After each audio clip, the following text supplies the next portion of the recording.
Assalamualaikum warahmatullahi wabarakatuh. Perkenalkan, nama saya Muhammad Haryono dengan NPM A1M020002 dari kelas 2B Pendidikan IPA. Baik, saya di sini akan menjawab soal UTS bimbingan dan konseling. Yang pertama yaitu jelaskan pengertian bimbingan dan konseling. Bimbingan dan konseling adalah proses interaksi antara konselor dengan konseling, baik secara langsung maupun tidak langsung, dalam rangka untuk membantu konseling agar dapat mengembangkan potensi dirinya ataupun memecahkan permasalahan yang sedang dialami seorang konseling. Yang kedua yaitu sebutkan dan jelaskan fungsi bimbingan konseling. Yang pertama itu fungsi pemahaman.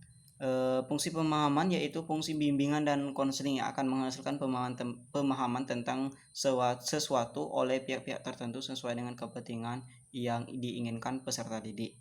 Yang kedua, fungsi pencegahan. Fungsi pencegahan yaitu fungsi bimbingan dan konseling yang akan menghasilkan tercegahnya atau terhindarnya peserta didik dari berbagai permasalahan yang mungkin timbul. Dan yang ketiga yaitu fungsi pengentasan.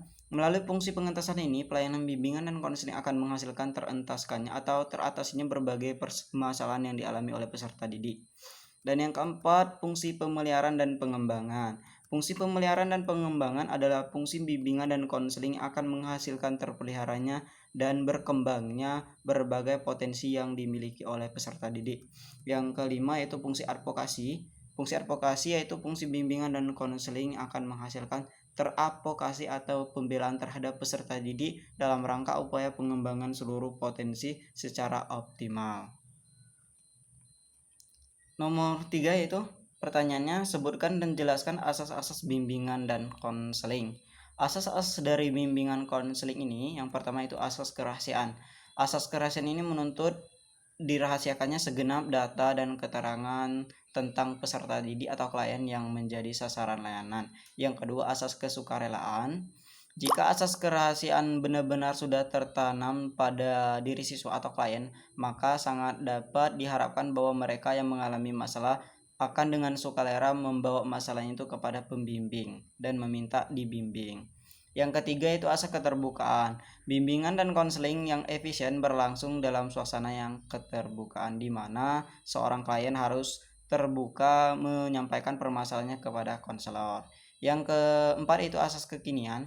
Masalah individu yang ditanggulangi adalah masalah yang sedang dirasakan, bukan masalah yang sudah terjadi di masa lampau dan bukan masalah yang akan terjadi di masa mendatang. Yang kelima itu asas kemandirian. Dalam memberikan layanan bimbingan, hendaklah selalu menghidupkan kemandirian pada orang yang dibimbing. Jangan sampai orang yang dibimbing itu menjadi ketergantungan kepada orang lain. Yang keenam, asas kegiatan. Usaha layanan bimbingan dan konseling akan memberikan buah yang tidak berarti bila individu yang tidak dibimbing melakukan kegiatan. Yang ketujuh, asas kedinamisan. Upaya bimbingan dan konseling menghendaki terjadinya perubahan dalam individu yang dibimbing itu berubah tingkah laku ke arah yang lebih baik. Pertanyaan nomor 4 yaitu sebutkan dan jelaskan contoh kesalahpahaman tentang bimbingan dan konseling di sekolah. Bimbingan dan konseling disamakan saja dengan pembelajaran atau bahkan dipisahkan secara terpisah dengan pembelajaran, sehingga metode penyampaian bimbingan dan konseling yang di sekolah terjadi kesalahpahaman atau penyampaian terjadi miskomunikasi sehingga tidak efisien.